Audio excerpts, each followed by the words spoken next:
Jesús García nació en Madrid. Pues os doy 4 datos que yo creo que hacen falta un poco para saber la dimensión de este testimonio, ¿no? Nace en Madrid, está casado, tiene 3 hijos. En el año 2006 fue enviado a Medjugorje para un reportaje. Desde entonces se ha convertido en uno de los mayores conocedores y divulgadores de la realidad de lo que ocurre ahí, de los milagros que ocurren ahí. Seguramente en su testimonio nos explicará los milagros que han ocurrido en su vida a partir de ahí. Durante años realizó reportajes trabajos sobre comunidades cristianas perseguidas en países como Siria, Bangladesh o Sudán. También ha trabajado en Israel. Allí realizó a pie el conocido como Camino de Jesús, que va desde Nazaret hasta Tiberíades. Jesús es un gran conocedor de la figura de María Magdalena. Sus estudios han sido realizados en las ruinas de la propia ciudad de Magdala y en las partes más importantes de Tierra Santa. Autor de 6 libros. En el 2019 debuta como director y productor audiovisual estrenando Hospitalarios, un documental que muestra desde dentro cómo son las peregrinaciones que familias que hacen cantidad de enfermos con sus familiares cada año a Lourdes, al santuario Lourdes. Como dato, a partir del martes que viene, el martes 11, estará disponible a través de Movistar, de la plataforma Movistar. Es fundador también de la plataforma Ghost Arts. Este año, en el 2020, está embarcado en la producción de un documental sobre Medjugorje, que tiene previsto estrenar y difundir en bastantes países del mundo. Bueno, me he enrollado mucho. Esta noche tenemos la oportunidad de escuchar un testimonio para los que no sabéis lo que es, que seguramente muy pocos no lo saben, es abrir el corazón, devolver aquello dado, aquello que te ha sido dado, que en este caso, pues seguro que nos hablará de la Virgen, ¿no? De esta gran madre, y nos va a enseñar, a mostrar, pues la realidad de Medjugorje desde la mirada de nuestra madre. Jesús, somos todo oídos. Gracias.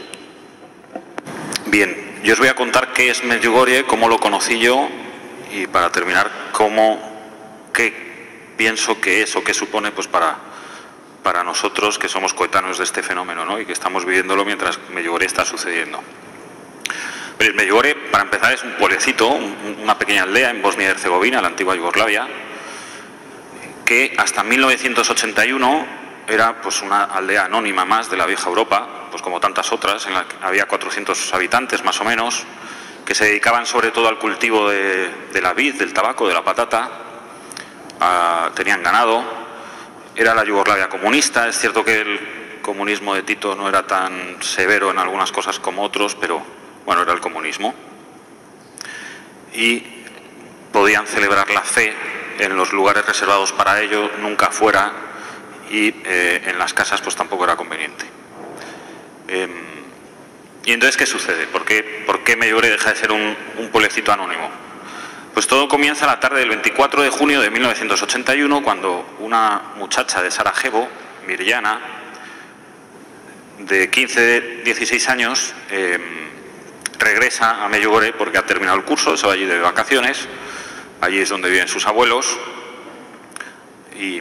y va a buscar a una de sus amigas, que se llama Ivanka, también de 16 años, y se van a dar un paseo por la ladera de un monte, que es el Monte Podro, a contarse las novedades y, bueno, pues a ver cómo ha ido el curso y qué tal han ido los novios ese año y las cosas propias de la edad, pues se estarían fumando incluso algún cigarrillo a escondidas, seguramente, según se cuenta, aunque eso no está confirmado, pero en un momento dado están dando ese paseo y Ivanka, una de ellas, de pronto cae de rodillas y mirando como hacia la nada, como hacia el monte, como hacia arriba, le hace una expresión que a Mirjana le rechina mucho, que es: Mirjana, estoy viendo a la Virgen, estoy viendo a la Gospa. La Gospa es la palabra con que los croatas se refieren a la Virgen María. Estoy viendo a la Virgen, ¿no? Hablar de fe fuera de los ámbitos propios como la iglesia o una catequesis o algo parecido, en aquel contexto, según nos han explicado, es absolutamente inusual.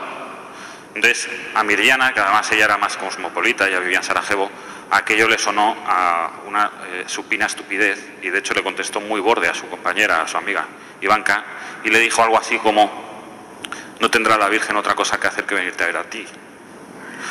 Y pues siguió caminando un poco hacia adelante y en ese momento venía otro grupo de chicas que eran Vitska, también de 16 años, Milka, de 10 años, y un niño de 10 años que se llamaba Jakov. Y entonces se encuentran por allí: ¿qué estáis haciendo? Se saludan y dicen: pues mira, estaba con Ivanka dando un paseo, está allí detrás. Pero de repente se ha quedado allí diciendo algo de que está viendo a la Virgen o algo así, pero bueno, no, venid con ella y vemos qué es lo que sucede, ¿no? Entonces se acercan allí y Vitska dice que cuando llegó al lugar en el que estaba Ivanka de rodillas mirando hacia la nada, ella miró hacia lo alto del monte y Vitska cuenta que entonces vio a una distancia bastante cercana, pero imposible de determinar, a una joven de unos 16 años, de una belleza indescriptible, con la piel blanca, las mejillas sonrosadas, los ojos azules, el pelo moreno, vestida con un vestido blanco y que llevaba un velo azul, con un bebé en brazos al que no vieron, pero sí que apreciaban que se movía. Vitska se muere de miedo, sale corriendo y baja hacia lo que era el pueblo y se encuentra con dos chicos. Los dos se llaman Iván, uno tiene 17 años y el otro tiene 20. Y la ven muy nerviosa. Y Vitska empieza a decir: oye, que he visto a la Virgen, están allí las chicas, venid por favor, no sé lo que sucede, he visto algo, venid por favor. Y ellos incluso casi como que se mofan de ella, diciendo: esta está loca, a ver qué le pasa, vamos a ver qué es lo que le pasa. Suben con ella y Iván, el de 16 años, mira hacia el monte y ve a esa joven que Vitska había descrito como yo os he contado. Y igualmente se muere de miedo, le entra un susto tremendo. Ellos cuentan que aunque aquella joven en ese primer día, en ese primer momento, no les habló, no les dijo nada, ellos, personas que jamás, nunca habían oído hablar, por ejemplo, de Fátima o de Lourdes, que no sabían que la Virgen María siquiera se podía aparecer, sabían quién era aquella joven. Iván salió corriendo hasta su casa y él cuenta que cuando llegó a casa había perdido las zapatillas de tanto que corrió, que subió a la primera planta donde estaba su habitación y echó el pestillo, porque no quería volver no quería ver a nadie, no quería contar lo que había visto. Él estaba muy confuso, estaba asustado. Al mismo tiempo dice que estaba alegre y que pasó una noche absolutamente en vela, sin dormir, sobre todo cuando se dio cuenta de que si aquella joven que había visto en el monte era quien él sabía que era, qué tontería era echar el pestillo porque se le podía aparecer también en su habitación.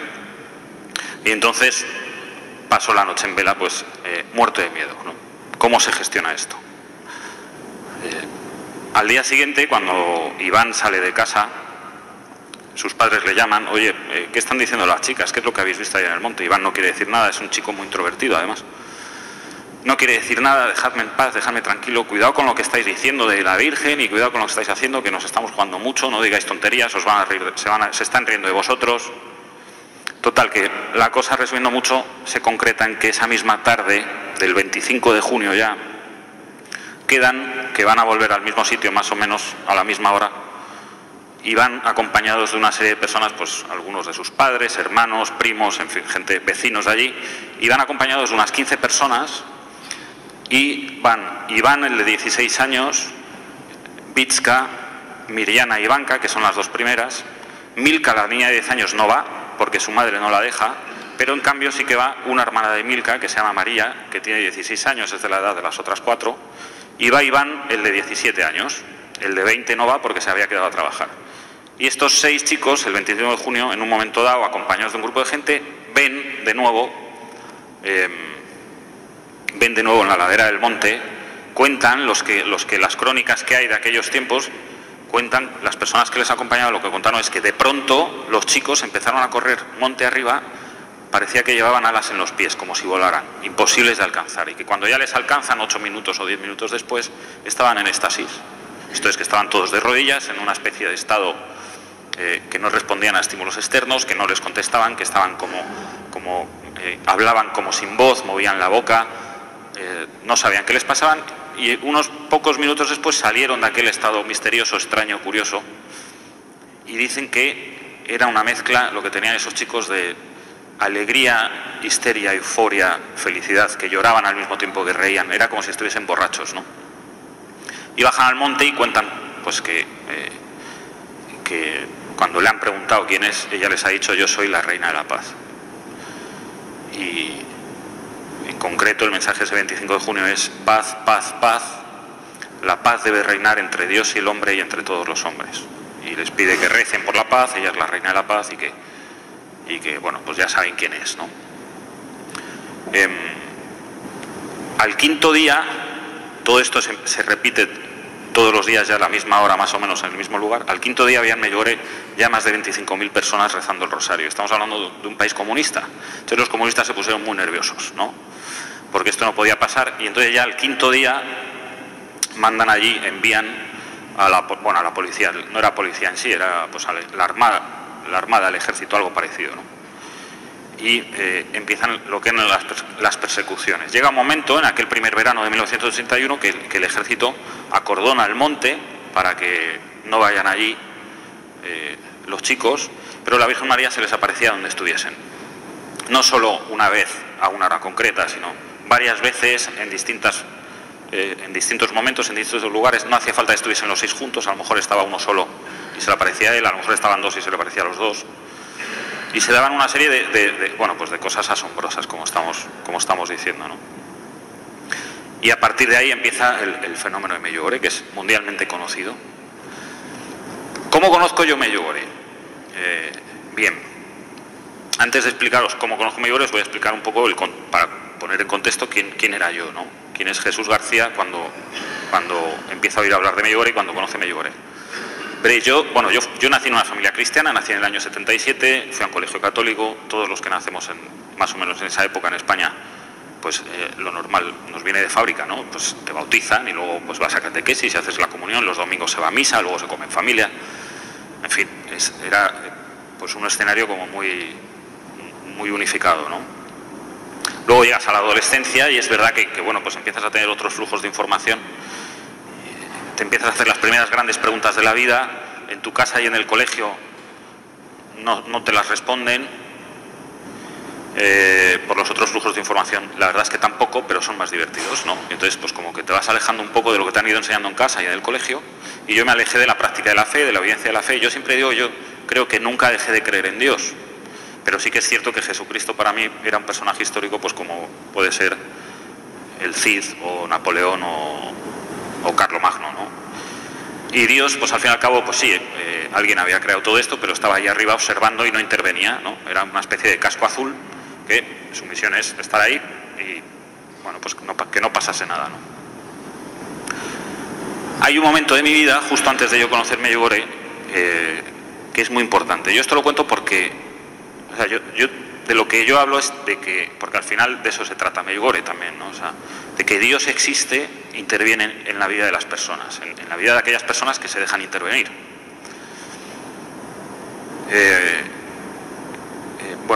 Yo tuve mucha suerte con mi vida. Yo me emancipé pronto, empecé a ganar dinero y vivía solo y tenía un buen trabajo. Y bueno, pues con 25 años yo me casé, me enamoré de una persona y nos casamos fatal, o sea, nos casamos muy mal, ¿eh? Tanto es así que luego, años después, supe que no estábamos casados, pero fatal, o sea, muy mal, ¿eh? Me casé con 25 años, con 28 nos separamos y sí que os puedo contar, porque esto es muy importante. Cuando yo con 28 años vivo esta experiencia, este drama, yo soy una persona que está absolutamente devastada. Devastada, por un lado, por el fracaso propio de un proyecto de vida, de una cosa que quieres hacer, por otro, por la desilusión, por el no haber sido capaces de algo que uno quiere y que sabe que es bueno, de haberlo sacado adelante. Bueno, no hay que bajar al detalle, pero fue imposible aquello, ¿no? El 25 de junio de 2005 yo me voy de mi casa y soy una persona absolutamente devastada. Se ha dejado toda su energía, toda su ilusión en un proyecto que no ha salido adelante. Y ahí te das cuenta de tu límite, ¿no? Pero si es algo bueno y si yo he puesto todo de mi parte, ¿cómo es posible que la vida no me salga bien, ¿no? Es darte de bruces con un límite de la vida. Esa noche sucede algo. Yo estaba en casa de un amigo y empieza a revolotear sobre mí una idea muy fea, que no es otra que el problema no es tanto qué hacer, sino cómo hacerlo, ¿no? Es, bueno, si esto es lo que hay, yo prefiero no estar aquí, ¿no? Al mismo tiempo que estoy dándole vueltas a esa idea tan fea, sucede algo. Yo siempre lo digo, no es que oigas una voz, no es que veas una visión, no es nada de eso, ¿no? Pero sí que sucede algo. A mí se me vino a la cabeza una imagen muy fuerte, de pronto, de Cristo agonizando en la cruz. Y cómo ese Cristo, al que yo había conocido como personaje histórico, porque yo había ido a un colegio católico y lo sabía todo de memoria, aquel Cristo decía: Dios mío, ¿por qué me has abandonado? Y de repente yo veo que en aquella persona tan lejana para mí en el fondo, pero había un punto de encuentro en un momento muy importante, que es al borde de la desesperación. Entonces es como que en ese momento te agarras ahí como puedes por ver si hay algo más. Dios mío, ¿por qué me has abandonado? Y entonces me acuerdo que lo siguiente que dijo fue: en tus manos encomiendo mi espíritu. Y vi que para ese no había habido desesperación. Y seguí pensando en aquello y de repente vi que aquel: en tus manos encomiendo, Dios mío, ¿por qué me has abandonado? En tus manos encomiendo mi espíritu, muere.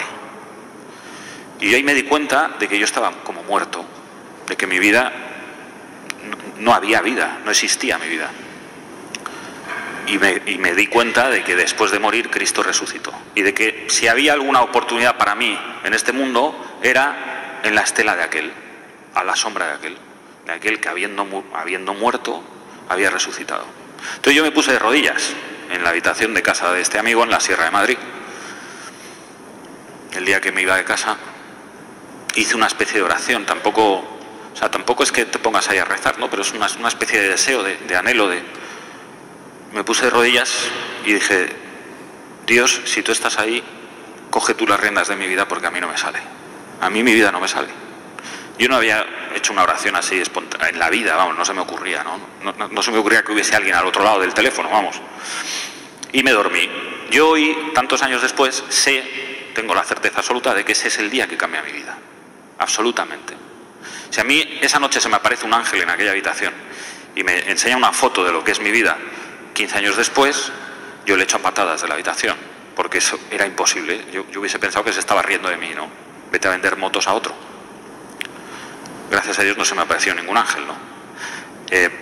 Yo seguí con mi vida y aquel verano, por medio de una persona que luego nunca más he vuelto a ver, vio que yo estaba mal y me dijo: oye, ¿por qué no te vas a descansar un tiempito a un sitio que conozco yo, un pueblecito de Guadalajara, en el que vive una comunidad de una cosa que se llama la renovación carismática? Yo jamás había oído nombrar ese concepto, renovación carismática. Yo dije: ¿esto qué es? Bueno, pues es un movimiento de la iglesia, una corriente de la iglesia. ¿Y por qué voy a ir allí? Y dice: pues mira, porque te dan de comer y vas a descansar, desapareces del mapa un poco, que tú tienes que descansar y dormir, y te van a tratar muy bien. Y entonces me aparezco en un pueblecito de Guadalajara de 24 habitantes, en el que no había cobertura de móvil, había un bar que no abría todos los días, y estoy con un cura y 2 monjas, y estuve un mes allí. Uno de esos días, bueno, el plan es apasionante, 28 años, mes de agosto, no os puedo ni imaginar, vamos. Yo me preguntaba: ¿yo qué hago aquí, no? Pero bueno, a mí me venía bien porque sobre todo desaparecía del mapa y no me tenía que ocupar de nada. Hubo un día que, hablando con aquel sacerdote, el padre Carlos San Félix, estábamos hablando, no recuerdo de qué, pero hubo un momento que yo le dije una cosa, ¿no? Le dije: qué bonito debe de ser el cielo, yo me quiero ir ya allí. Que es una forma muy elegante de decir: yo quiero morirme, ¿no? O sea, por favor, que esto se acabe, ¿no? Y entonces él, cuando yo dije aquello, de repente se giró y me acuerdo perfectamente. Él tenía los ojos en llamas, me miraba por encima de las gafas y de repente me dijo una frase que no se me ha olvidado en la vida, ¿no? Tú sabes que existe en la tierra un lugar en el que puedes tocar el cielo con la punta de tus dedos. Y a mí, según me dicen aquello, digo: ostras, Digo, caray, digo, ¿y dónde está esto? Y me dice, pues en Bosnia. Entonces yo digo, ¿en Bosnia? Digo, joder, no ha dicho Hawái, Canarias, no ha dicho París. Digo, ¿cómo que en Bosnia? Yo recuerdo, la imagen que yo tenía de Bosnia era pues del telediario y la guerra, ¿no? Un poco más jovencito. Y yo digo, ¿cómo que en Bosnia? Y digo, ¿por qué? O sea, yo digo, ¿por qué? ¿Por qué en Bosnia? ¿Cómo apuestas tan fuerte por Bosnia? Me dice, porque allí hay un sitio que se aparece la Virgen. Y yo pensé, este tío lo está arreglando, claro. En Bosnia pues aparece, digo, ¿cómo que se aparece la Virgen? Dice, sí, digo, como en Fátima y en Lourdes. Pues yo de pequeño había visto una película de Fátima que me gustó mucho, unos pastorcitos ahí en blanco y negro. De Lourdes pues algún hermano traía las cantimploras estas con la forma de la Virgen, ¿no? Que eran muy divertidas. Algunas brillaban de noche y había oído eso, ¿no? De que el agua curaba y, en fin, bueno. Y digo, anda, como en Fátima y en Lourdes, anda, pues qué divertido, ¿no? ¿Y han hecho peli de esto? Digo, pues no han hecho peli de esto. ¿Y esto cuándo fue? Y me dice, no, esto está siendo ahora. Digo, ¿pero cómo ahora?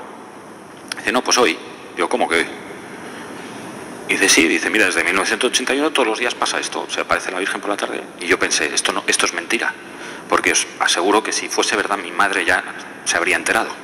Mi madre era una mujer muy piadosa, que rezaba el rosario en latín, que las misas se las devoraba, que cada vez que venía el Papa empapelaba la casa de totus tus y cosas así. Y yo decía, mira, si la Virgen María se está apareciendo y no le ha pedido permiso a mi madre, es que no es la Virgen María, o sea. Y yo decía, esto no puede ser porque en el colegio nunca me han contado esto, y en mi casa tampoco, ¿no?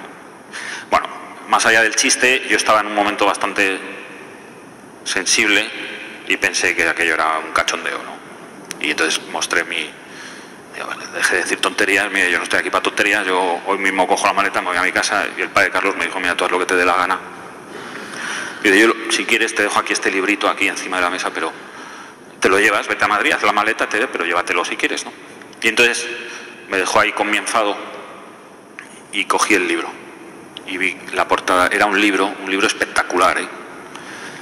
Se titula El triunfo del corazón. Está escrito por una monja francesa que se llama Sor Emmanuel, que vive allí en Medjugorje, y que tenía la portada perfecta si tú haces un libro que no quieres que compre nadie. Era terrible. O sea, el concepto de diseño gráfico de quien hizo aquel libro no estaba muy en su mejor día, ¿no? En concreto, la portada, es que lo tengo que contar, se veía las dos torres de una iglesia, una anciana con unas ovejas, que nunca he entendido por qué lo de la anciana con las ovejas, y el primer plano de una chica de 16 años que tenía cara de haber tomado algún tipo de seta alucinógena o de haber consumido cosas poco recomendables, ¿no? Entonces luego supe que era una vidente en éxtasis y tal, pero el primer impacto con el mundo de las apariciones pues pues te encoge un poco, ¿no? Dices, esto es droga, ¿no? Pero en mi enfado y en mi no saber qué hacer cometí un magnífico error, que fue leerme aquella primera página, que por lo que fuese pues me empezó a gustar, me leí la segunda, la tercera, y aquel libro pues como que me dio, bueno, estaba muy bien contado, era muy fresco, muy ágil, contaba unas historias asombrosas, muy divertidas en ocasiones, y bueno, sin más, acabé aquella tarea, yo tenía que volver a Madrid a poner orden en mi vida, y por entonces trabajaba en el grupo Intereconomía, éramos 700 en plantilla, era cuando en España se ataban los perros con longanizas, año 2005, 2006, y en enero de 2006, un buen día estoy en el periódico que yo trabajo y veo una media de publicidad a color, página impar, hay gente que ha metido dinero, y pone mensaje de la Virgen en Medjugorje. Y entonces de repente, claro, yo había estado con los carismáticos en agosto, esto era enero, y digo, anda, pero si esto es de lo que me contaron del libro aquel y los carismáticos, lo que me contaron. Y digo, qué curioso, ¿no? Y entonces de repente me surgió, muy espontáneo, muy sencillo, muy inocente, el anuncio también era para verlo, con unos colores fluorescentes y tal, bueno. Pero había una imagen de la Virgen, y entonces yo, mirando aquella imagen en el papel, yo le dije que si es verdad lo que cuentan de ti y tú tienes algo para mí allí, llévame, pero porque yo no puedo ir, porque yo no tengo ni tiempo ni dinero. Pero fue algo como muy tonto, muy inocente, o sea, no es que yo me pusiese allí solemne y tal. Digo, joder, si es verdad que tienes algo para mí allí, llévame tú, porque si es que yo no tengo tiempo ni dinero, ¿no? Y seguí con mis cosas. 2 días después me llama el que entonces era el director y me llama a su despacho. Oye, Suso, ¿qué tal? Pues bien. ¿Cómo vas con tu...? Bien, estoy bien, tranquilo. ¿Qué tienes entre manos? Bueno, pues tengo unos cuantos temas, tal. Bueno, cosas de periodistas, ¿no? Y entonces me dice, oye, una pregunta. ¿Tú has oído hablar de unas apariciones de la Virgen en la antigua Yugoslavia? Entonces yo ahí, que sí que había oído hablar, pensé rápidamente si me compensaba decirle que así había oído hablar o que no. Y digo, pues no me suena.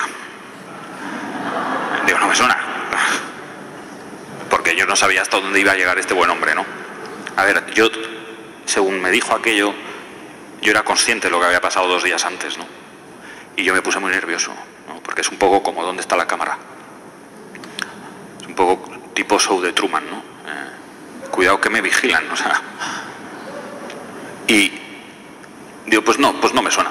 Y dice, sí, mira, me ha contado el presidente del grupo que allí pues ha habido un chico que dice que va a la Virgen, no sé si justo en 2005 había fallecido Juan Pablo II y es cierto que luego supe que en una aparición uno de los chicos vio a Juan Pablo II junto a la Virgen, en fin, bueno, la cosa es que algo había llegado por allí y entonces dice, mira, es que el presidente ha oído esto y está como una moto con el tema y quiere que vaya alguien. Y yo he dicho, joder, pues ¿por qué no mandamos a Suso? Así le da el aire y se despeja y sale de aquí y seguro que lo hace muy bien, ¿no? Y os lo prometo, de verdad, o sea, yo temblaba, ¿eh? O sea, porque fui consciente automáticamente, así, de que dije, vamos a ver, es la única forma de viajar a un sitio sin gastarte tu tiempo y tu dinero, que es lo que yo había dicho, no tengo tiempo ni dinero, es que te mande tu jefe a trabajar. No, de verdad. Y yo me senté en mi sitio diciendo, ¿qué ha pasado aquí? Empecé a buscar el periódico aquel, que era de unos días anteriores, no lo encontré. Llamé a las chicas de publicidad, habían metido a alguien un anuncio un poco raro. Ah, sí, uno. Digo, ese. ¿Me lo podéis dejar? Y bueno, pues ya me enteré de lo que había allí. La cosa es que tuve que preparar un viaje a Medjugorje para hacer un reportaje. Esto fue en enero y yo me fui a Medjugorje el 25 de marzo de 2006. En este tránsito empiezo a montar un viaje a Medjugorje, que era algo que yo empecé a preguntar, o sea, la gente no tenía ni idea. Yo tampoco, en aquel libro que yo me leí en verano, tampoco me quedaron las ideas muy claras. O sea, empecé a ver que los videntes eran un montón, que la Virgen se aparecía todos los días, o sea, todo era una locura, ¿no? Cada vez que yo recibía un input de Medjugorje era como, pero esto es lo más irracional del mundo, o sea, sobre todo yo pensaba, no puede ser, o sea, no puede ser. Bueno, empiezo a preparar el viaje y el 25 de marzo de 2006, 6:30 de la mañana, aeropuerto de Barajas, terminal 2, voy con mi compañero Gonzalo Moreno, yo tenía 28 años, él 30, y llegamos a la terminal. Yo me acuerdo que yo venía por el metro, él entra por la derecha y al fondo, en un mostrador que era donde habíamos quemado, la T2 estaba prácticamente vacía, hay un grupo muy numeroso y bullicioso de personas, porque yo dije, mira, nos vamos a apuntar a un viaje a Medjugorje, porque ¿cómo se va a Medjugorje? O sea, entonces contacté con la señora que había puesto aquel anuncio y me dijo, pues mira, hay un viaje, podéis hacer un reportaje sobre un viaje a Medjugorje, os metéis allí, fíjate qué bien, vas 7 días allí, fenomenal. Bien, es cierto que 2 días antes de irnos, yo me enteré de que la información que nos había llegado sobre aquel viaje no era completa. Me explico. El viaje al que nos habíamos apuntado como periodistas que iban a hacer unas cuantas fotos era de 7 días a Medjugorje, pero 3 días y medio aquel grupo no iba a estar en Medjugorje, sino que iba a estar en otro pueblo de Bosnia haciendo un retiro espiritual con un fraile croata. Y cuando yo me entero de aquello de rebote, me cojo un rebote y digo, espérate, digo, ¿cómo? Bueno, para empezar, yo no necesito ningún retiro espiritual, por supuesto, mucho menos con un fraile croata en otros sitios a Medjugorje, porque además, como se entere mi jefe de que no estoy en Medjugorje, ¿cómo se lo cuento, no? Total, que llamé al padre Carlos Carismático y le dije, mire, pasa esto, me voy a Medjugorje, pero necesito un sitio, mientras esta gente se va a hacer lo que quiera con aquel fraile croata, yo necesito un sitio donde dormir en Medjugorje y quedarme allí y hacer de periodista en Medjugorje, no en otro sitio. Y me dice, ¿cómo se llama ese fraile? Digo, ¿qué fraile? Dice, el del retiro. Digo, no lo sé, pero da igual, deme un número. Dice, no, entérate y yo te doy un contacto. Digo, no, deme un contacto porque la gente que vais a Medjugorje me está empezando a caer un poco mal. Y dice, no, tú entérate. Entonces ya, bueno, pues me entero, le llamo, digo, mire, es un tal padre Yoso. Y me dice, Jesucito, haz ese retiro con el padre Yoso y tendrás tu reportaje de Medjugorje. Digo, caray, digo, cuénteme un poco. Entonces me cuenta, pues mira, es el que era el párroco de Medjugorje cuando empiezan las apariciones, que enseguida los comunistas le meten preso, estuvo 1 año y medio en la cárcel, le torturan, y yo pensé, pues mira, tengo una entrevista. Yo nunca he entrevistado a un fraile que haya sido torturado por los comunistas. Y digo, bueno, pues por lo menos algo pillo de ahí, ¿no? También es cierto que yo soy una persona, soy profesional, soy responsable, pero también me dejo aconsejar cuando alguien me dice, haz ese retiro y tendrás tu reportaje, y digo, me voy a fiar, ¿no? Total, que no. 25 de marzo, 6:30 de la mañana, grupo bullicioso, alucinante. ¿Por qué? Lo cuento porque a mí me hace mucha gracia, ¿eh?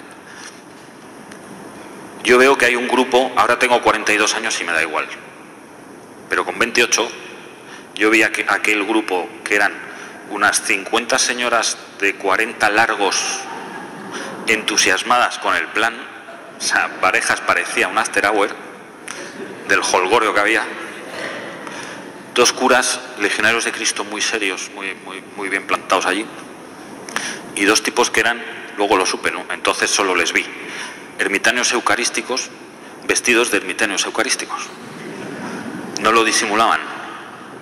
Y me acuerdo que Gonzalo, mi compañero, nos miramos así y me dijo, yo me voy a fumar fuera, tío. Y yo dije, pues yo también, porque en aquella época los dos fumábamos. Y nos fuimos fuera, y me acuerdo que Gonzalo, lo único que dijo, dice, tío, yo creo que hemos fracasado, o sea, ¿dónde vamos, tío?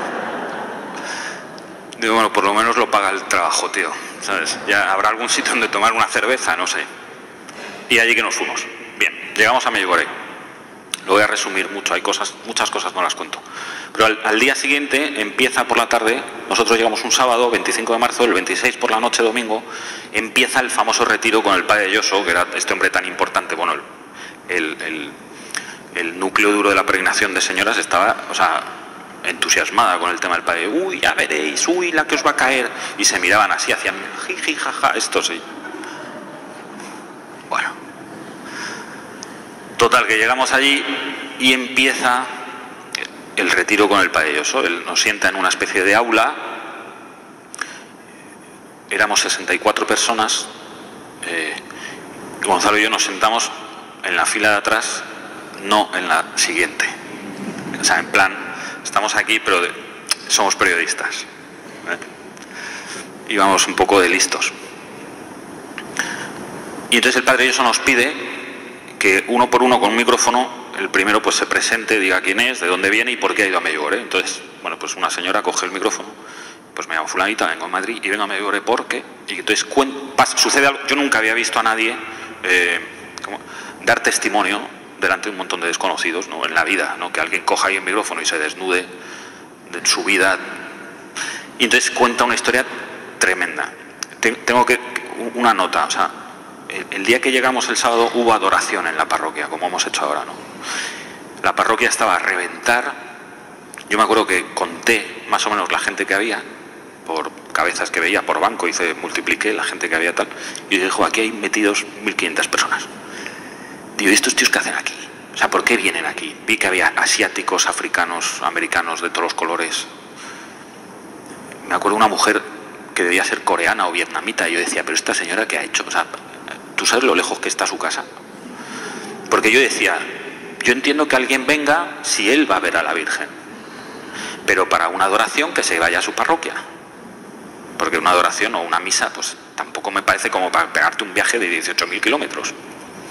Y aquella asiática a mí me traspasó, ¿no? Porque tenía un gesto, era una señora que estaba metida en aquello, ¿no? Y me pregunta, yo me fui con esa pregunta, ¿por qué viene la gente a Medjugorje? Porque, como digo, ¿no? O sea, a la Virgen la ven estos 6, si es que la ven. El padre Yoso nos pide que nos presentemos. Esta señora cuenta su vida y yo pensé, pobrecita, está mal. Porque claro, contar aquí tu vida así, qué feo, ¿no? Pobrecita, bueno, no pasa nada, hay que tratarla con cariño, ¿eh?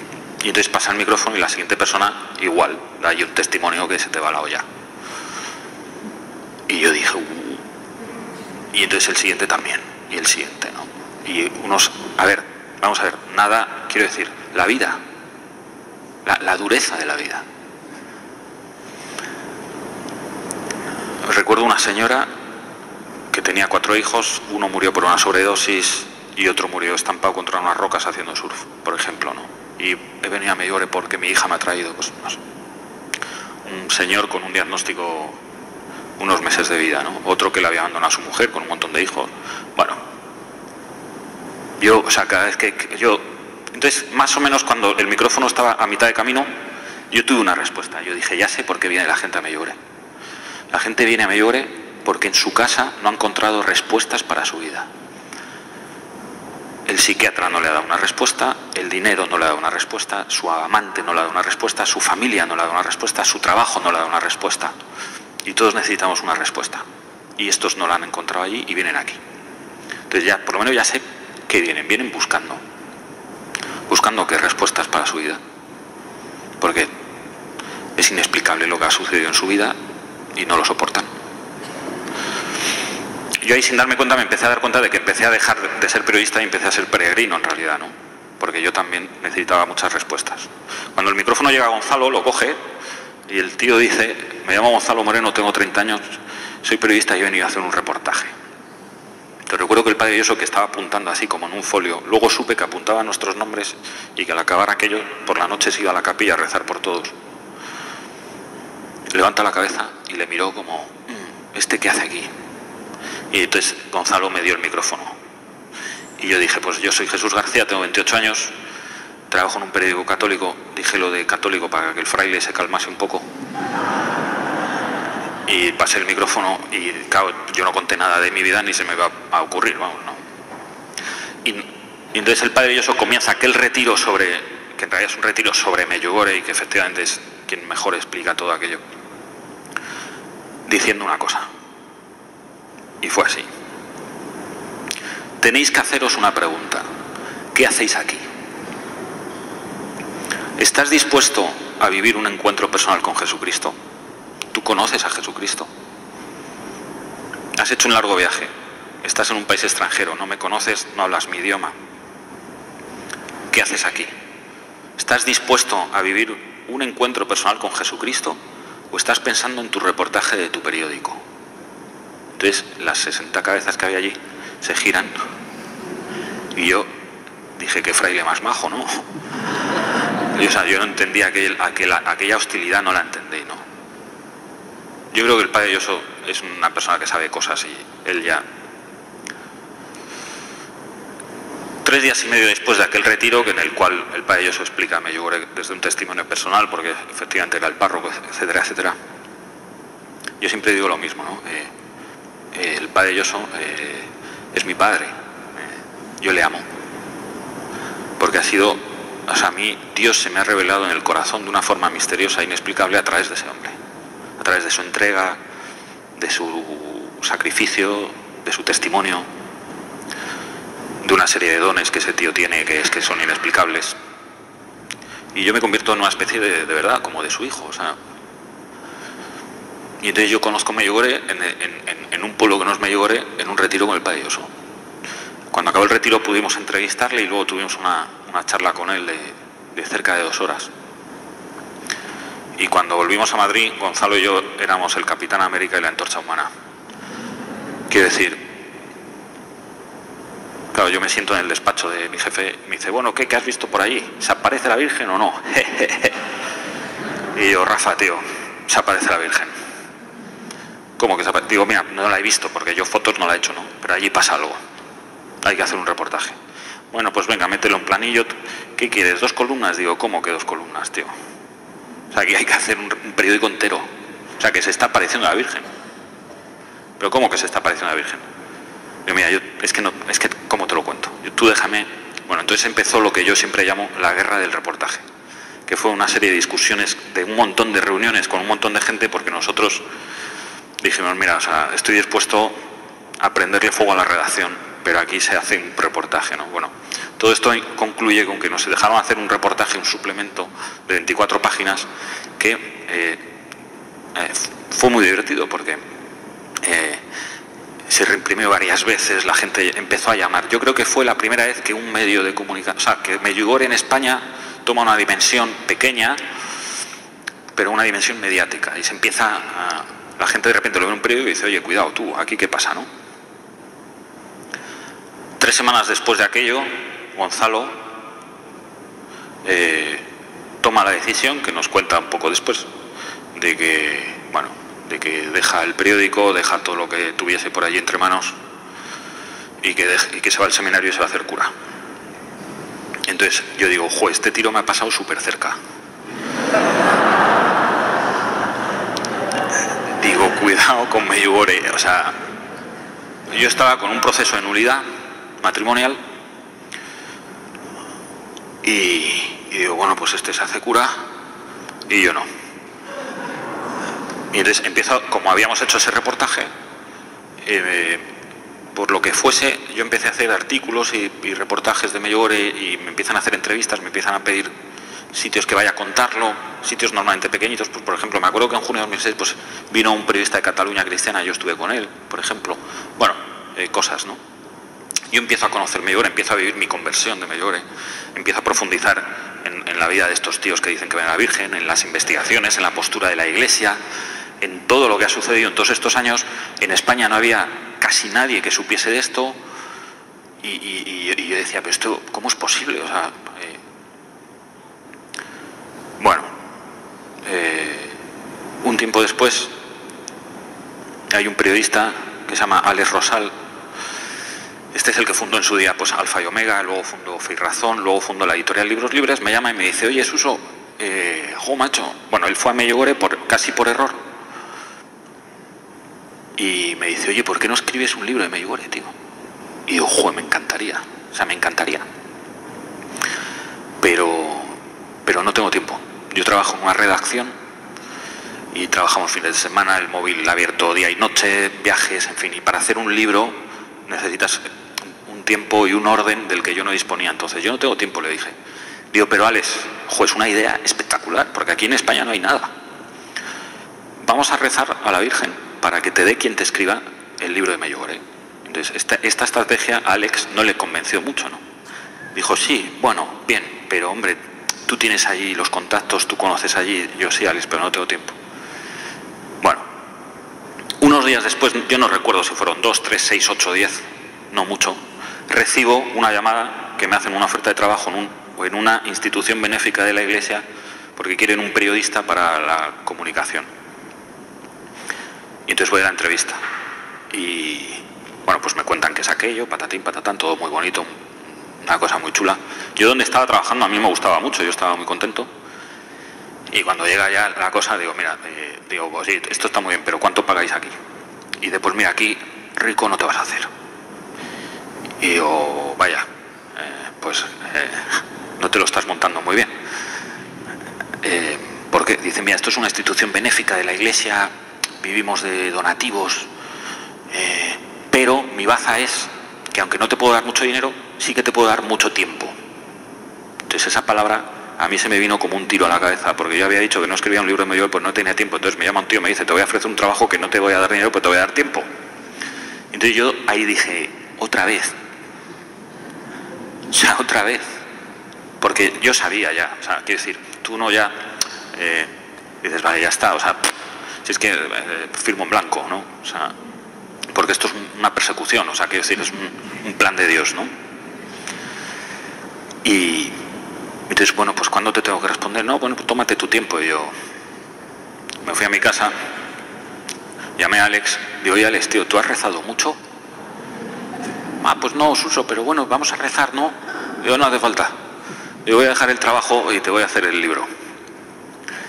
Bueno, pues efectivamente era un trabajo que trabajabas de 8 a 3 o algo así. Tenía todas las tardes libres. Yo hice un libro de Medjugorje y ahí ya pude entrevistar a los videntes, estar con ellos, estar con el Padre Lloso más veces, viajar allí. Además, fue un trabajo que duró 10 meses, para mí el trabajo de mi vida. O sea, yo no he disfrutado nunca tanto como con aquello, ¿no? Disfrutando muchísimo de la oración, de la misa, de cosas que estaba descubriendo, ¿no? Que a mí me estaban dando la vida. Y que eran tan verdad que te llenaban por todas partes, ¿no? Acabé el libro, se publica en mayo de 2009. Yo pensé que aquel libro se lo iba a comprar mi madre y alguno de mis hermanos, no todos, porque somos muchos. Pero yo decía, es que claro, un libro que va de que 6 tíos de Bosnia dicen que ven a la Virgen, pues el marketing tiene que ser muy bueno. Y contra todo pronóstico fue un pelotazo, fue un bestseller, ¿no? Se vendieron por miles en un momento en que ya había empezado la crisis, tanto la crisis económica como la crisis del papel. Y sin embargo aquello se vendió como rosquillas. Y entonces sucede algo maravilloso. Bueno, sucede algo maravilloso, que es que se vende mucho el libro, que te empiezan a llamar para hacer más entrevistas, más viajes, más presentaciones, te llaman a Latinoamérica, incluso a Miami, y quieren saber más de Medjugorje, y todo esto es fantástico y es maravilloso, de verdad, y yo lo agradezco mucho. Pero sucede algo que es diferente, que es que empiezo a conocer gente. Yo conocía mucha gente ya que había ido a Medjugorje y había habido una conversión, y habían vivido un cambio de vida. Pero empiezo a conocer gente que, sin haber ido a Medjugorje, viven eso leyendo el libro. Y yo ahí digo, cuidado. Cuidado, sí. ¿Por qué? Porque yo me di cuenta, gracias a Dios, pues todas estas cosas son peligrosísimas. Te puedes creer que eres tú, ¿eh? Pero yo me di cuenta, digo, mira, yo escribo bien, pero no tanto. O sea, yo puedo entretener y puedo distraer y puedo acompañar a la gente en el autobús con un libro, incluso puede ser divertido. Pero de ahí a cambiarle la vida a alguien, eso tiene que ser Dios. O sea, eso es Dios, ¿no? Y gracias a Dios lo pude ubicar muy bien, ¿no? Y dije, joder, cuidado con lo que se escribe, macho. Porque le puedes cambiar, el Señor a través de ti le puede cambiar la vida a alguien. A mí esto que me enseñó, una cosa muy importante. Me enamoró de Dios, definitivamente, por así decirlo, ¿no? Porque yo me conozco y yo nunca hubiese contado conmigo. Yo hubiese contado con otro. Pero que a mí me pasó entrar en una iglesia, por ejemplo, y se me acerca una chica, joven, muy mona, bien vestida. Oye, ¿tú eres Jesús García? Y yo, pues sí, soy yo. Era la primera vez que me pasaba. Pues sí. ¿Tú has escrito el libro de Medjugorje? Y digo, pues sí. Gracias, porque lo que has escrito me ha cambiado la vida. Entonces eso no tiene precio. Pero no tiene precio porque dices, pero Dios mío, ¿qué estás haciendo? Tú sabes de quién te estás fiando.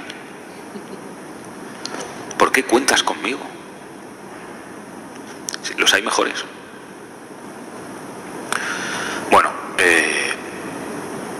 empieza entonces ya, pues el libro de Medjugorje se hace muy conocido. Como digo, me llevan a muchos sitios para hacer presentaciones. Yo conozco ya muy bien Medjugorje, el fenómeno de Medjugorje, los videntes de Medjugorje, todo esto. Pero yo tenía entonces una pelea con Dios. Es el año 2009 y es una pelea dura. Yo me encaro con Dios, ya llega un momento que exploto, ¿no? Porque mi proceso de nulidad fue muy complicado. Las cosas no son fáciles, ¿no? Y sobre todo, pues al final yo estaba solo en la vida. ¿Y cuál era mi proyecto de vida? Gonzalo ya en tercero o cuarto de seminario, todos mis amigos con la vida más o menos donde fuese, pero... Y yo era como, joder, vivo solo, llego a casa y no hay nadie, se me caía la casa encima, ¿no? Volvía de un viaje y a quien se lo contaba, y al final me estaba convirtiendo en una especie de tío raro que escribía sobre la Virgen, vivía solo, y era como, ¿y conmigo qué pasa? Y encima, entonces mi pelea era, yo me encaraba con Dios, yo me ponía delante un sagrario y decía, ¿tú de qué vas? De verdad, ¿eh? ¿Por qué me dejas así? O sea, en el fondo yo decía, ¿qué hay de lo mío? Yo te he escrito un libro que la gente vuelve a la iglesia. Y he escrito un libro de tu madre. ¿Y yo qué? Vale, sí, ese libro le cambia la vida a la gente, pero ¿y la mía? Sigue igual. Bien. En 2009 sale el libro, yo tenía esa pelea, y en 2010, un buen día, esto lo cuento porque es una maravilla, es Dios, o sea, este es Dios, ¿no? Dios, a ver, Dios, ¿por qué se implica? Porque es tu padre. Y cuando se trata de un hijo, un padre no atiende razones. Y es muy ingenioso. Y el más ingenioso es Dios. Un buen hombre compra en el Corte Inglés de Alcalá de Henares el libro de Medjugorje. Algo había oído, no sabía muy bien qué, le gustaba. Y vio el libro y dije, pues esto es lo que me contaron aquellos amigos, me lo llevo a casa. Es un típico tío que tiene el círculo de lectores y que le gusta leer, ¿no? Y deja el libro encima de la mesa de su casa, del salón, y se va. Hago un paréntesis. Anécdotas con... Dejé el libro encima de la mesa del salón y luego pasó un montón. O sea, es una especie de versión buena de mochila bomba, ¿sabes? O sea, algo increíble, ¿no? Y entonces la historia de estos es que deja eso ahí y ese día llega una de sus hijas a casa coge el libro, le echa una ojeada y lo que piensa es, madre mía, las cosas que compran mis padres. A ver, vamos a ver, se echan así en el sofá y entonces abre el fantástico error, ¿no? Leer la primera página. A ver, como digo, pues sí, está muy bien todas estas cosas, ¿no? Pero es que ahí juega la gracia también, ¿no? Entonces se lee la primera página, se lee la segunda, se lee la tercera, y cuando al día siguiente ve a su padre, dice, papá, este verano me voy a Medjugorje. Dice, ¿cómo? Dice que me voy a Medjugorje este verano. Dice, pero si eso está en Bosnia. Dice, ya, pero me voy a Medjugorje. Pero ¿cómo que? Este hombre piensa, joder, ¿qué pone en ese libro? O sea, a ver qué he traído yo a casa también, a ver si estoy volviendo locos a mis hijos, ¿no? ¿Pero tú estás segura? Pues sí, yo me voy a Medjugorje. Dice, bueno, pues díselo a tu hermana y que se vaya contigo para no ir tú sola a Bosnia, ¿no? Dice, pues vale. Y se mete en Google y busca un viaje en Medjugorje, año 2010. Ya había unos cuantos. Y se apunta en un viaje. Era un viaje muy divertido que hacíamos un grupo de amigos. Entonces, organizaba un amigo, se llamaba Rafa, que falleció. Y era un viaje en autobús desde Madrid a Medjugorje, que son 2.500 kilómetros de ida y otros tantos de vuelta, 3 días y medio de viaje, durmiendo en campings. Y está muy bien. ¿Por qué? Porque 3 días y medio de autobús da para hablar mucho. No te digo nada si eres el que escribió el libro. Y entonces aquella chica se sentaba conmigo para contar historias del libro y nos enamoramos. Y yo estaba en un proceso de nulidad, yo no quería meter en problemas a nadie tampoco, y yo quería ubicarme también, ¿no? Y cuando acabó aquel viaje, pues mantuvimos una distancia prudencial sabiendo lo que había, que es duro, o sea, de verdad, o sea, si yo no digo que la vida sea fácil, la fe no es una varita mágica, no es una aspirina, tengo fe, pum, ya no sufro, no es eso. En mayo de 2011 sale la sentencia de mi tema, me dan la nulidad y quedo con esta chica y bueno, pues empezamos a salir, hoy estamos casados, tenemos 3 hijos, viene el 4. Y entonces Dios a mí un día me dice, ¿qué decías tú de que con ese libro yo no cambiaba tu vida? Entonces yo aprendí, o sea, yo nunca discuto con Dios, me da lo mismo. No, pero si es irracional, sí, me da igual. No, pero si esto es imposible, por eso. Entonces es mejor que sea con Dios, ¿no? Como he dicho antes, si a mí la tarde del 25 de junio de 2005 se me aparece un ángel y me enseña una foto de lo que es hoy mi vida, yo que me estaba planteando suicidarme, digo, si me hubiese suicidado, lo que me habría perdido. Me lo habría perdido todo. Me lo habría perdido. Qué importante es rezar por la gente que lo está pasando mal. En aquel libro de Medjugorje, bueno, se cuentan muchas historias, ¿no? Y todas tienen un sentido. Y Dios está detrás de todo. Está detrás de cuando tú dices, toma tú las riendas de mi vida, está detrás de cuando tú dices, llévame tú que yo no tengo tiempo ni dinero, y todo este tipo de cosas. Está detrás de cuando tú dices, oye, que yo estoy haciendo esto que hay de lo mío, y Dios va por delante. Dios va por delante. Siempre va por delante. ¿Cómo interpreto yo? A ver, todo esto supone, imaginaos, en mi casa es Medjugorje, o sea, quiero decir, me he casado con una mujer a la que he conocido allí, que además se llama María, yo me llamo Jesús. Ningún hijo se llama José, porque entonces el chiste. Tenemos Santi, Lucía, Javi y viene Teresa. Bueno, es todo Medjugorje, ¿no? Y es todo confianza en Dios, ¿no? Y llega un momento incluso en el que yo me doy cuenta de que, digo, tienes que dedicar tiempo a evangelizar, ¿no? Y entonces empiezas a hacer documentales de la Virgen, hicimos el de Lourdes, no sabemos cómo, ahora estamos con el de Medjugorje, no sabemos cómo, pero las cosas van saliendo porque Dios va por delante. ¿Qué interpreto yo que es Medjugorje? Pues veréis, Medjugorje es un acontecimiento, es un fenómeno, un acontecimiento, una intervención concreta de Dios, que yo defino de la siguiente manera, es una potentísima llamada a la conversión para el hombre de hoy. Cuidado con el concepto conversión. Yo cuando oía el concepto conversión siempre pensaba pues en el musulmán que se bautiza, en el terrorista que se arrepiente y se hace poco menos que benedictino, en el tío que es muy malo y hace de todo y de repente ya no. No es eso, es la conversión del cristiano bautizado que en alguna esquina de su vida ha dejado abandonadas una serie de cosas que son importantes, como venir a la iglesia, rezar, tener en cuenta a Dios en tus planes, en tus cosas, leer la Biblia, ¿no? Y Mello Gore es una potentísima llamada a la oración a esos que, como yo, siendo cristianos, habíamos dejado abandonadas la vivencia, la fe y la iglesia. Esa llamada a la conversión se hace a través de una, yo lo llamo catequesis, que la Virgen María da en persona a seis chicos durante toda su vida, para que esta generación entera se entere. No es un día, ni 2, ni 3, ni 5, ni 10. Estos chicos es durante toda su vida. Llevan ya 40 años viendo a la Virgen. Eran unos niños, unos adolescentes, hoy ya son unos tíos. Y siguen viendo a la Virgen. Son 6 los videntes. 3 de ellos a día de hoy tienen apariciones todos los días. 2 de ellos tienen una aparición al año y una de ellas tiene 13 apariciones al año, que son el día 2 de cada mes y el día de su cumpleaños. Esa llamada a la conversión, esa catequesis a través de estos chicos, se resume en una catequesis. El Padre Lloso lo sintetizó en una catequesis maravillosa, que es amplísima, se pueden estar 5 días seguidos hablando de esto, que es la conocida como las 5 piedras de Medjugorje, que la vida cristiana de fe, la vivencia de la fe, se reduce, se resume, se contiene en una serie de prácticas muy concretas que son la oración del rosario, contemplando los misterios de la vida de Cristo. Porque para tener una relación con Cristo hay que conocer a Cristo, y en los misterios del rosario se contemplan los momentos más importantes de la vida de Cristo. La lectura de la Biblia a diario.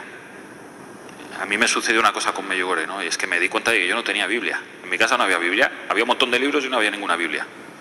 Dicho de otra manera, que ayer lo decíamos en casa de unos amigos, en mi casa había tantos Coranes como Biblias, lo cual es absurdo. No había ningún Corán, pues tampoco había ninguna Biblia.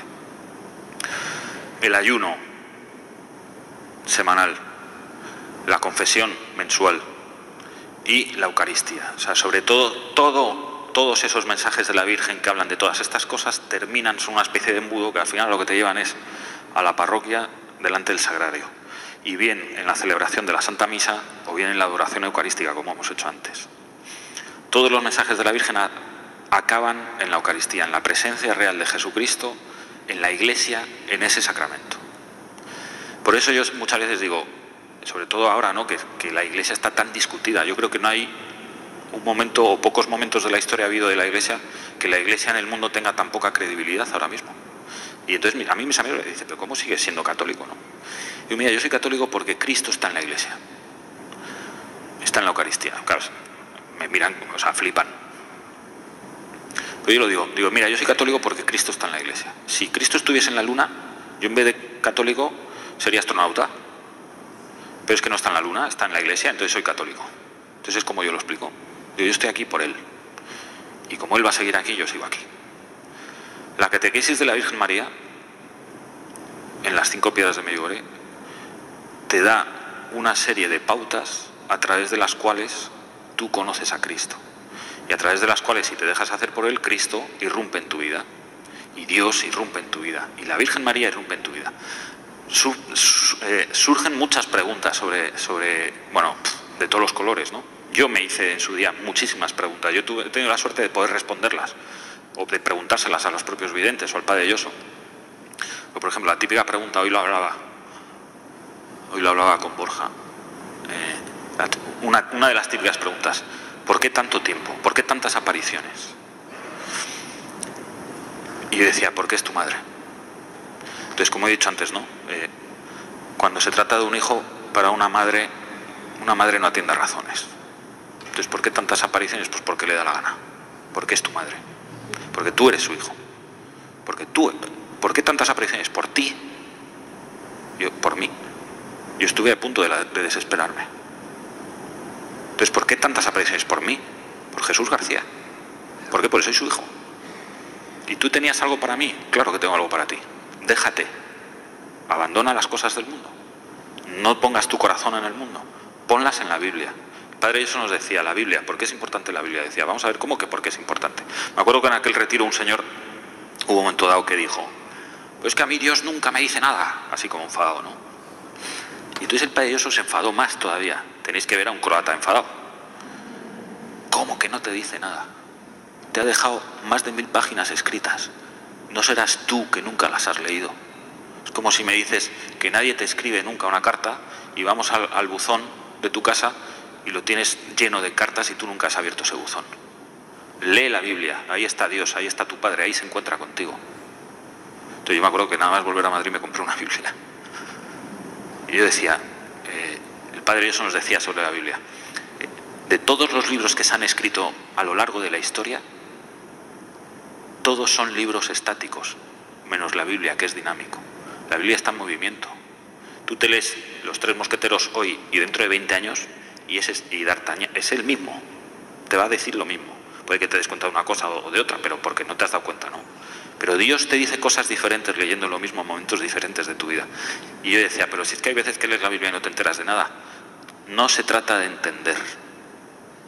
Se trata de abrir el corazón a la palabra de Dios. Y Dios actúa en el corazón, no en tu razón. Y decía, ¿pero qué está diciendo? Me acuerdo que una señora decía, ¿pero cómo es eso de que ayer lo recordábamos, de que la Biblia alimenta el alma? Si lees un versículo y aquí pone, vete tú a saber qué, cualquier cosa, ¿no? Y dice, porque es palabra sagrada. ¿Pero cómo que es eso de que alimenta el alma? Y entonces el Padre Dios dijo, tú cuando comes un garbanzo, tú sabes que esa comida, ese garbanzo te alimenta. Y dice, pues sí. Dice, pero tú entiendes el proceso de cómo ese garbanzo te alimenta el cuerpo. Y dice, pues no. Y dice, pues esto es igual pero con el alma. No por eso no te comes el garbanzo. Entonces ten fe, cree en la Biblia. ¿Por qué crees en el garbanzo y no crees en la Biblia? Necesitas más la palabra de Dios que la comida. La Eucaristía, claro, fijaos, con esto acabo hoy. Hay miles de anécdotas. El Padre Lloso nos hizo un ejercicio espiritual reflexivo, ¿no? A través de una serie de preguntas. Nos hizo una pregunta. ¿Tú vas a misa los domingos?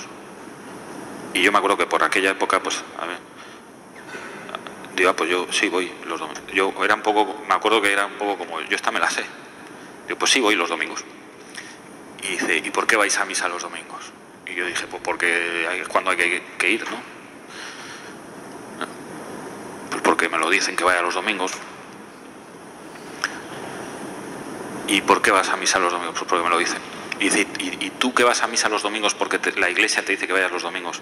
¿Tú crees que en esa misa a la que vas sucede lo que la iglesia dice que sucede? Es decir, que en un momento dado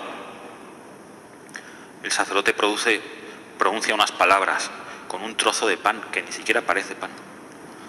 Y ese pan deja de ser pan y hace presencia Cristo con toda su humanidad, es decir, con su voluntad, su inteligencia, sus anhelos, sus ganas de compartir, sus ganas de estar un rato solo, con sus chistes, con toda su humanidad ahí en ese trozo y con toda su divinidad, es decir, Dios que te ha dado la vida, que está ahí presente para ti, para unirse a ti en una comunión.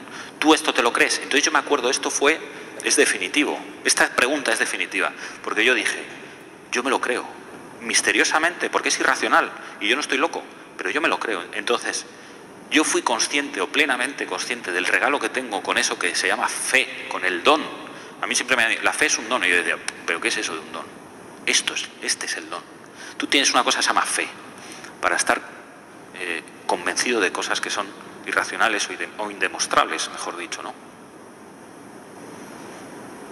Yo tengo fe, pero yo tengo que cuidar. Esto es un regalazo. A mí esto no me lo dio mi padre. A mí esto no me lo dieron en la universidad. Yo esto no me lo he encontrado un día. A mí me lo han dado. Y entonces el Padre Dios dijo, ¿y tú que vas a misa los domingos porque la iglesia dice que vayas los domingos? Y que crees que en esa misa sucede lo que la iglesia dice que sucede, es decir, que Jesucristo se hace presente en la Eucaristía. ¿Por qué vas solo los domingos entonces? Entonces yo me di cuenta de lo maravilloso que es ir a misa cuando te dé la gana, porque te da la gana, porque ahí está Cristo. Y a partir de entonces la misa para mí cobró una dimensión absolutamente diferente, la adoración eucarística. Yo empecé a ir a Medjugorje y yo decía, por favor, o sea, ¿por qué dura solo 1 hora esto? Tenía que durar 4 horas. Y el Señor está ahí, y el Señor se manifiesta, y suceden milagros. Yo me acuerdo que llegué a Madrid y imprimí un mapa de donde estaba mi oficina y con un rotulador marqué en 1 kilómetro a la redonda, más o menos, 6 o 7 parroquias en las que había misa a diario. Y dije, Dios mío, qué afortunado soy. Puedo ir a misa todos los días si quiero. Y es verdad que no hay que ir a misa todos los días. Hay que ir los domingos, sí. Pero es cierto también que yo he aprendido, me he dado cuenta, de que un miércoles cualquiera o un jueves que no voy a misa, no pasa nada, no es pecado, no va a haber una maldición, ni me voy a morir, ni nada de eso. Pero ese día ha sido peor de lo que hubiese sido si hubiese ido a misa. Bueno, y tampoco pasa nada, y estás en misa y yo me distraigo. Si yo en las adoraciones me duermo en el banco, pero estás ahí con Él, y Él está ahí contigo. Y suceden cosas, ¿por qué? Porque como tú le das tu disponibilidad al Señor, el Señor actúa a través de ti.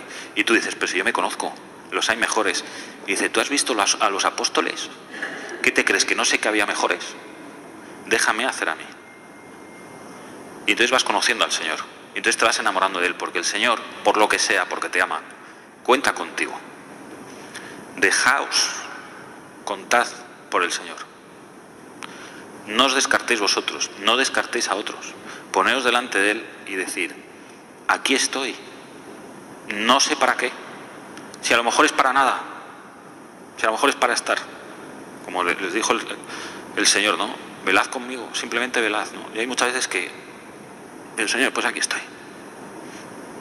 Y ya está. Y hay días que el Señor te habla y sobre todo habla mucho con acontecimientos, con cosas que suceden, ¿no?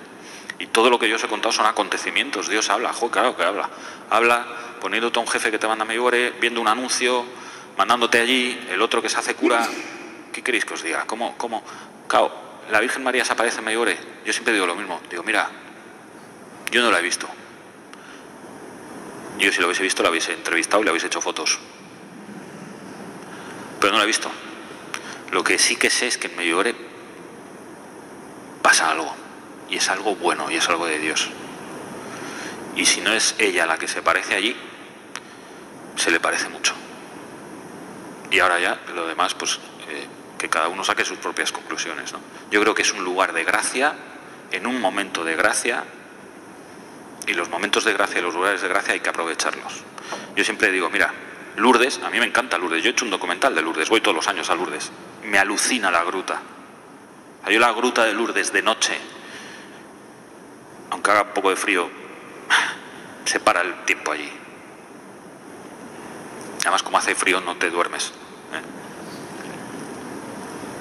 Pero yo siempre digo lo mismo. Y en Lourdes hay milagros y hay conversiones, claro que sí.